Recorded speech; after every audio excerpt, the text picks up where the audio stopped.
Bonjour, bonsoir, mesdames et messieurs, c'est Darcy Ogandaga, CEO de Thriller Media à darcyogandaga.com. Donc, c'est extrêmement important de savoir que cette vidéo, c'est une vidéo exclusive parce que je vais parler d'un phénomène qui se passe très souvent en fait. Je reçois énormément d'emails ou bien de inbox, de messages sur Facebook. Darcy, j'aime bien ce que tu fais. Est-ce que tu peux relire mon livre, s'il te plaît? Darcy, est-ce que tu peux partager cet événement sur ta page? Darcy, est-ce que tu peux partager le livre de ma cousine? Darcy, est-ce que tu peux mettre l'huile que mon oncle vend? Darcy, donc des propositions bien souvent, comme ce qui s'est passé là juste il y a quelques heures. Oh Darcy, j'aimerais que tu achètes certains de mes produits pour que je puisse acheter cela.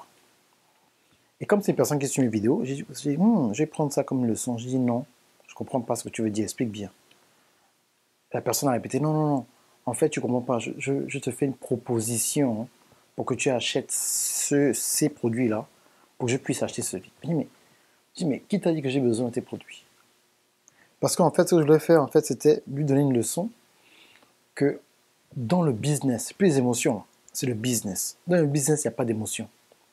Pour que j'achète quelque chose parce que, numéro un, j'en ai besoin. Achète quelque chose, numéro 2, parce que pour une certaine négociation, je supporte ton business. Ou numéro 3, je veux faire plaisir à une personne qui a besoin de ce que tu as. C'est pas parce qu'une personne a la possibilité ou les moyens de faire quelque chose pour toi que la personne doit le faire. La meilleure façon pour pouvoir recevoir la faveur d'une personne qui est au-dessus de toi à tous les niveaux, c'est d'abord investir dans le business de la personne. La personne me dit non, mais je n'ai rien. Je dis non, tu ne peux pas dire que tu n'as rien. Tout le monde a quelque chose. Moi, j'ai commencé avec rien. Tout le monde a commencé avec rien. Mais souvent, dans notre tête, il y a quelque chose, quand on manque d'éducation au niveau du business pratique et de la vision, on pense qu'en fait que cette personne-là doit me donner quelque chose. Cette personne-là doit m'aider. Cette personne-là est africaine. Cette personne-là vient du Gabon. Cette personne-là vient du Congo. Cette personne-là vient de la Côte d'Ivoire comme moi. Ces trois pays, la personne doit m'aider. Oui, il n'y a pas de problème. Mais il faudrait que la personne t'aide parce que la personne a besoin de ton service et tu es excellent dans ton service. Personne ne commence excellent, mais tout le monde peut aller vers l'excellence. Pas de perfection. C'est une personne qui fait en fait le mieux qu'il peut en fonction des moyens qu'il a à sa disposition. Donc, je vais raconter une histoire d'une personne que je connais très bien, que vous connaissez, je ne vais pas dire le nom, il y a 13 ou 14 ans, qui avait un produit et qui m'a dit Darcy, je vais appeler la radio et la radio va m'aider parce que je suis un étudiant qui n'a rien. Et j'ai rigolé. On en parle aujourd'hui, c'est pas ça très beaucoup de succès. Il a appelé la radio, il a dit oui, bonjour, je suis un étudiant, je n'ai rien, c'est ici aux États-Unis. J'ai besoin d'aide, est-ce que vous pouvez faire ça pour 3 ou 4 minutes? Les gens disent oui, il n'y a pas de problème, il faudra payer tant. Comment ça? Moi, je suis un étudiant, comment je dois payer tant? Et c'est la réalité en fait. C'est la différence entre le monde des adultes et en fait, quand tu vis dans un conte de fées en fait. Le business, c'est quand c'est l'offre et la demande. C'est tout.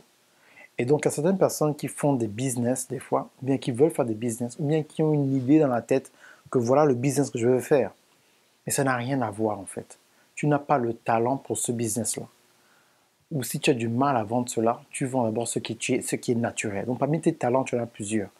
Utilise le talent le plus développé. Moi, par exemple, pendant longtemps, j'étais un très bon DJ, mais au stade où je suis dans ma vie, en ce moment marié avec 3 enfants, être DJ, ce n'est pas quelque chose que je vais utiliser. Mais j'ai toujours été un bon marketeur. Donc, je peux utiliser dans le marketing pour me faire de l'argent. Vous avez vu la nuance? Donc, des fois, tu as un business. Si ton business n'est pas assez attrayant, il ne faut pas avoir un attachement émotionnel avec un business qui ne marche pas ou un business que tu proposes et que la personne va dire « Oh, je ne suis pas intéressé ». Tu es supposé parler de ton business à une personne que tu as déjà identifiée qui aura besoin de ton business. Je vais finir avec ça rapidement. J'ai demandé à la personne « Mais tu veux faire combien par mois ?» La personne m'a donné un montant. J'ai dit « Si tu n'es pas prêt à dépenser en 10 et 20%, dans l'amélioration de ton produit et dans le marketing, ce n'est pas la peine. C'est impossible pour toi de dépenser zéro, aucun effort, zéro, zéro, et avoir un bénéfice de 100%. Ça ne marche pas comme ça. La loi de la nature, c'est que tu dépenses, tu investis 10 ou 20% sur ton produit et tu touches 80%.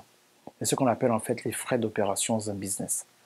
Donc quand une personne te dit le bénéfice, c'est quand on prend ce que tu as dépensé dans le marketing pour confectionner ton produit et ton service et ce que tu as reçu en retour. La personne m'a dit non, je n'ai pas d'ordinateur, je n'ai juste qu'un téléphone. Je dis ok. Maintenant, surtout si tu pries, demande maintenant à la sagesse de Dieu comment faire avec juste le téléphone que tu as. Quand moi j'ai commencé, j'avais un ordinateur. J'avais pas d'ordinateur. J'ai pris un ordinateur qui était vraiment, qui s'éteignait, qui n'avait qu'une heure pour travailler. J'avais pas de téléphone, j'avais pas d'internet. Donc qu'est-ce que je faisais? J'allais dans un endroit avec mon ordinateur où il y avait internet. J'utilisais un téléphone public et un jour sans site internet. Écoutez bien, hein, il y a peut-être 14 ans, sans site internet, avec un ordinateur qui ne marche que pendant une heure. J'ai appelé 55 compagnies, j'ai eu 4 contrats. C'est ça, je parle de la persistance. Travailler d'abord, négocier bien sûr quelque chose que vous pouvez faire. Ce que j'ai demandé, je pouvais le faire. Je pouvais aller à une bibliothèque, la bibliothèque publique, et faire le travail que j'ai demandé. J'ai appelé 55 compagnies. On me faisait balader par la secrétaire, par le département. Ça m'a pris 4h30, j'avais même mal au bras. Parce que je ne raccrochais pas. Je restais comme ça, j'appelais. Donc, la question que j'ai à te poser aujourd'hui, qu'est-ce que tu es prêt à faire en fonction de ton don le plus développé? Et les gens que j'ai appelés, c'est les gens qui avaient besoin de mes services pour pouvoir te faire de l'argent avec ce qui est dans ta tête. Je ne veux plus jamais entendre sur mon inbox, sur Facebook, que moi je n'ai rien. Tu as bien plus que ce que tu penses.